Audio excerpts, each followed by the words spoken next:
شہد کی مکھیاں اڑ کے دوسری جگہ اپنا جگہ بنا لیتی ہیں، وہاں شہد دینا شروع کر دیتی ہیں، کام کرتی ہیں، کوئی وقفہ نہیں آتا درمیان میں. ہم بھی اسی طرح سے کام کریں گے. بڑا ابتلاء کا وقت تھا. یعنی ہم حضور نے اس کے پہلے حضرت مسلم موعود ہمیں اس کے لیے تیار بھی کر رہے تھے، کیونکہ حضور کی جو فراست ہے جس کے متعلق کہا گیا ہے کہ اتقوا من فراست المومن فإنه ينظر بنور اللہ، مومن کی فراست سے بچو، وہ تو اللہ کے نور سے دیکھتا ہے. تو حضور نے ہمیں اس کام کے لیے حضور تیار فرما رہے تھے. حضور کے علم ایک جگہ حضور نے یہ مثال دی ہے کہ جیسے سرکنڈا، یہ جو کانا جسے ہم کہتے ہیں، بڑی وہ کمزور سی چیز ہوتی ہے، کہ جیسے سرکنڈے پہ چھت کھڑی ہو، یعنی شتیر پہ نہیں، بالوں پہ نہیں، لینٹر پہ نہیں، سرکنڈے پہ. یعنی ایسے حالات آ رہے تھے. حضور وہ دیکھ رہے تھے سارے، اور دعاؤں کے لیے تحریک فرما رہے تھے. مجھے اچھی طرح یاد ہے جب یہ ہوا ہے آخری جلسہ، اس میں حضور نے آخری جلسہ سالانہ قادیان کا، تو خاص طور پہ حضور نے دعاؤں کی تحریک فرمائی کہ دعائیں کرنی چاہیے کہ ہمارے لیے بہت عجیب حالات، بہت غلط حالات آ رہے ہیں. بہت اچھا. اس زمانے کی ایک چیز میرا خیال ہے وہ میں تاریخی لحاظ سے محفوظ ہو جائے تو اچھا ہے. خطبہ حضور نے ایک دیا تھا اس زمانے میں. حضور کا جو خطاب ہے نا وہ اتنا مؤثر اور دل نشین ہوتا تھا کہ میرے جیسے بچے بھی اس کو توجہ سے سن لیتے تھے. ورنہ میں تو چھوٹا اس وقت بچہ تھا. تو مجھے اچھی طرح یاد ہے مسجد اقصیٰ میں وہ خطبہ ہو رہا تھا، تو حضور نے فرمایا کہ کسی اخبار نے یہ لکھا ہے کہ ان کو یہ بھول گیا ہے کہ ان کو افغانستان میں ان کے ساتھ کیا سلوک ہوا تھا، تو پاکستان میں بھی ان کے ساتھ ویسا ہی سلوک ہوگا. حضور نے اس میں بڑا ایک جلالی خطبہ دیا. حضور کا جو خطاب ہوتا تھا بڑا دل نشین ہوتا تھا، بڑا مؤثر ہوتا تھا. اور میں سمجھتا ہوں اس لحاظ سے اور کوئی لیکچرر یا کوئی جو اوریٹر ہے وہ حضور کا مقابلہ نہیں کر سکتا کہ اس میں کوئی لطیفہ نہیں ہے، کوئی بزلہ سنجی نہیں ہے، کوئی ہنسانے کا سامان نہیں ہے، کوئی ہاتھ ہلانے کے اشارے نہیں ہیں. آرام سے، وقار سے، متانت سے، لیکن ہر بات علمی بات ہو، مشکل بات ہو، سیاسی بات ہو، اس کو آسان لفظوں میں بیان فرماتے تھے. بڑی بات تھی یہ حضور کی. اور پھر اس میں جب تلاوت آتی تھی، حضور تلاوت فرماتے تھے تو جی چاہتا تھا کہ حضور کچھ اور پڑھیں سونے کو. جی تو بہرحال اس میں حضور نے فرمایا کہ یہ ٹھیک ہے کہ لوگ ہمیں اس بات پہ تنبیہ کر رہے ہیں، وارننگ کر رہے ہیں ہمیں، اور کہہ رہے ہیں کہ مخالفت ہوگی تمہاری. یہ اول تو ہندوؤں نے اور سکھوں نے ہمارے ساتھ کبھی کوئی تعاون کیا ہے کہ ہم یہ کہیں کہ ادھر نہیں جائیں، ہم ادھر چلے جائیں. مسلمانوں سے ہمیں کوئی ایسی توقع نہیں ہے کہ وہ ہمارے ساتھ ہمدردی کریں گے. لیکن میں سمجھتا ہوں کہ پیارے محمد صلی اللہ علیہ وسلم کی امت جو ہے اس کا فائدہ اس میں ہے، اور میں اس لیے اس کی مدد کر رہا ہوں. بڑا جلالی خطبہ تھا. اور اس کے بعد لیکن اب پاکستان جو بنا تو حالات بعد کی بات ہے. میرا خیال ہے وہاں چلا جاؤں گا تو یہ جمپ لمبی ہو جائے گی. قادیان سے ہمیں نکلنا پڑا. حضرت مسلم موعود رضی اللہ عنہ نے لاہور میں انتظام کیا اس بات کا کہ کچھ قادیان سے لوگ جو ہیں وہ بحفاظت نکل سکیں.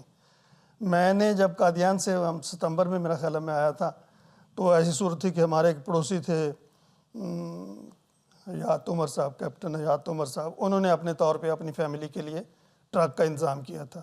تو پڑوسی ہونے کے ناطے ہم نے بھی کہا کہ اگر آپ کے پاس کوئی جگہ، انہوں نے کہا ٹھیک ہے بچوں کو لے جاؤں گے، ہم لے جائیں گے. یعنی آپ کی جو فیملی والدین ان کا بھی اگر یہاں تذکرہ کہ آپ سب اکٹھے تشریف لائے؟ نہیں اکٹھے نہیں. میرے والد صاحب قادیان میں تھے، میرے بڑے بھائی قادیان میں تھے. میرے متعلق بھی جانے کا کوئی نہیں تھا. تو ایک چھوٹی سی جگہ ڈرائیور کے پیچھے نظر آئی، ابا جی کو کہتے تم اس پہ چلے جاؤ. تو میں سارا راستہ اس سے آیا کہ اماں جی میرے لیے دعائیں کر رہے تھے کہ بچ کے پہنچ جائے، یہ راستے میں کہیں گر نہ جائے. تو ایسے حالات تھے. اور پھر میں نے خود اپنی آنکھوں سے ایسی صورت دیکھی کہ جو لوگ قافلے سے گئے تھے ان کا تو بہت نقصان ہوا. یہ تاریخی بات ہے. گاڑیاں کٹ گئیں، گاڑیوں سے خون نکلتا تھا، لاشیں نکلتی تھیں.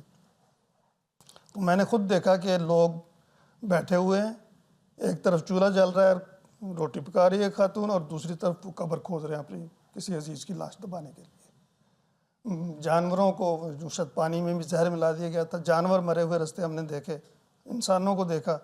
اتنا ہو گیا کہ میں جب وہاں رتن باغ پہنچے لاہور ہم، تو وہاں مجھے ڈر لگا کہ یہ کوئی لاش ہے یا کیا ہے.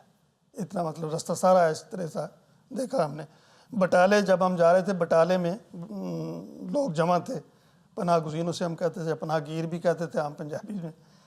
تو وہ فوجیوں کے ہاتھ جوڑتے تھے آگے کہ ہمیں چھوڑ جاؤ، ہمیں گولی مار جاؤ، ہمارے بچوں کو لے جاؤ، ہماری جوان لڑکیوں کو لے جاؤ. ایسا خطرے کا وقت تھا، اور واقعی یعنی اندازہ نہیں کیا جا سکتا کہ اس وقت انسان جو ہے وہ انسانیت سے کتنی دور چلا گیا تھا.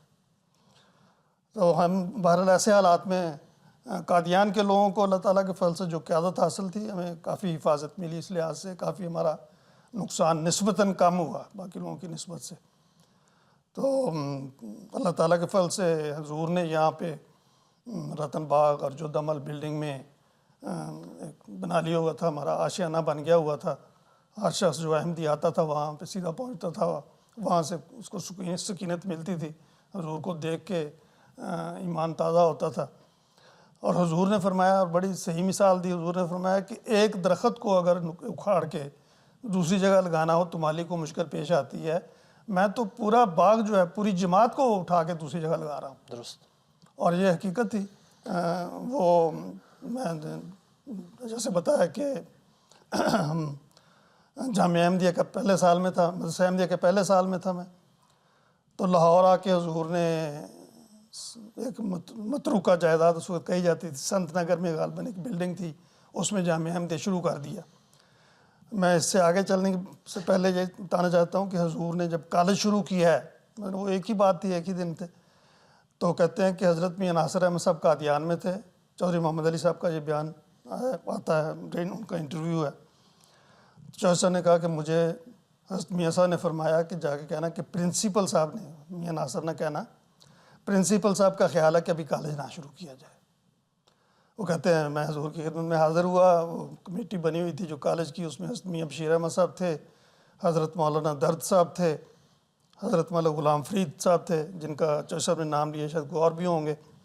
تو کہتے ہیں میں نے کہا حضور، میں باتیں ہو رہی تھیں، میں حضور میں پرنسپل صاحب نے حضور کے لیے ایک میسیج دیا تھا کہ کیا کہا تھا انہوں نے کہا تھا کہ ابھی کالج نہ شروع کیا جائے، حالات ٹھیک نہیں ہیں.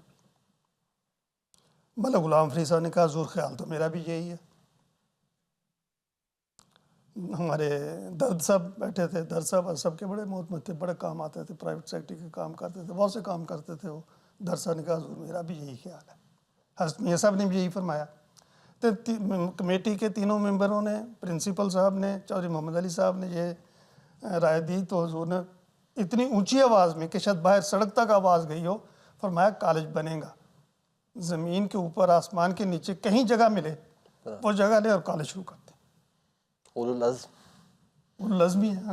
تو اسی طرح میں سمجھتا ہوں ہمارا جامعہ بھی بنا ہوگا. میں تو بچہ تھا، میں اس وقت کمیٹی وغیرہ میں تو شامل نہیں تھا. تو جامعہ جو ہمارا شروع ہوا لاہور میں، اس میں فرنیچر کے نام سے ایک ٹوٹی چٹائی تھی اور ایک کرسی پڑی تھی جو وہ اس لیے چھوڑ گئے تھے لوٹنے والے کہ وہ کسی کام کی نہیں ہے. اس کرسی پہ ہمارے جو اس وقت حضرت مولانا ابوالطاہر صاحب جو ہمارے پرنسپل بعد میں بنے، وہ تو بھی قادیان میں تھے.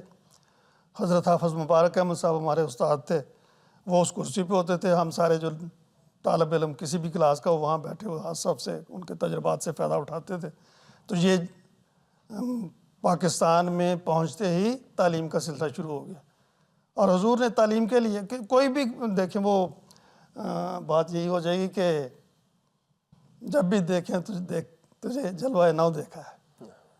جس چیز کو بھی شروع کریں گے وہ اسی طرح ہو جائے گا. یعنی حضور ایک منتہی کی طرح، ایک ماہر کی طرح قیادت فرماتے تھے، رہنمائی فرماتے تھے. مجھے وہ یاد آ رہا ہے اس وقت، میرا خیال ہے اگر میں ذکر کروں تو غلط نہیں ہوگا اس وقت، مولانا غلام رسول مہر بہت بڑے صحافی تھے، بہت بڑے مورخ تھے. کئی انہوں نے کتابیں لکھی ہیں. انقلاب اس زمانے میں مسلمانوں کا اخبار نکلتا تھا، اس کے وہ ایڈیٹر تھے مولانا سالک اور غلام رسول مہر. غلام رسول مہر علامہ اقبال کے ساتھ جب گول میز کانفرنس ہوئی ہے تو اس وقت بطور پرائیویٹ سیکرٹری ان کے ساتھ بھی گئے تھے.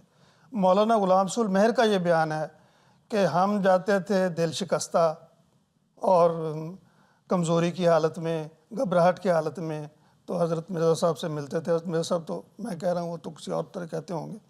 ان سے ملتے تھے تو ہم پر یقین دل کے ساتھ واپس آتے تھے. وہ ہمارا یقین کھڑا کر دیتے تھے، وہ ہمیں پھر سے کھڑا کر دیتے تھے، پھر سے کام کے لیے تیار کر دیتے تھے. تم لوگوں نے ان کی سیرت پوری طرح ابھی تک نہیں لکھی. یہ غلام رسول مہر کا یہ خیال تھا کہ تم لوگ ان کے حالات بیان نہیں کر سکے. اور حقیقت یہ ہے، میں نے مجھے سعادت جو ملی، میں نے لمبا عرصہ اس پہ کام کیا ہے اور حضور کے قریباً سارے خطبات میں نے کوشش کی ہے کہ پڑھ لوں، میں نے ریسرچ کیا ہے اس پہ، لیکن آخر پہ نتیجہ یہی نکلتا ہے کہ اوہو یہ بات تو بیان ہی نہیں ہوئی، یہ چیز تو رہ گئی ہے۔ تو بڑی بڑی شان تھی، بڑی عظمت تھی ہماری قیادت کی، جو اللہ تعالیٰ کے فضل سے میں میسر تھی اس وقت۔ تو بہرحال ان حالات میں ہم وہاں سے پاکستان میں پہنچے۔ میرے والد صاحب قادیان میں تھے، جیسے کہ آپ نے ذکر کیا ہے۔ اس وقت وہ اللہ تعالیٰ کے فضل سے میرے والد صاحب جو تھے ان کو ہر فن مولا سمجھا جا سکتا ہے۔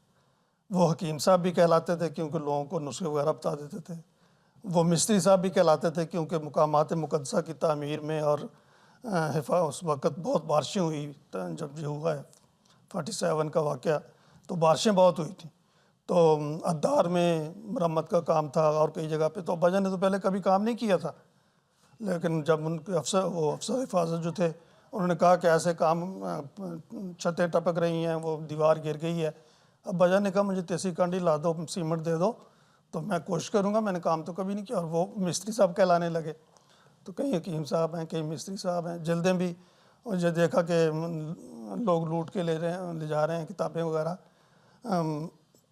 کئی من پرانی کتابیں، قرآن مجید اور پرانی کتابیں وہ ہندو سکھ جو تھے وہ مسجدوں میں پھینک گئے تھے، ان کے کام کی نہیں تھی۔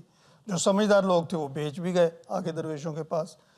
ابا جان نے ایک بڑا عجیب واقعہ بیان کیا ہے کہ میں وہ کتابیں چونکہ خریدتا تھا، لوگوں کو پتہ تھا کہ قرآن کی حفاظت کے لیے، کتابوں کی حفاظت کے لیے میرے دل میں تھا یہ جذبہ۔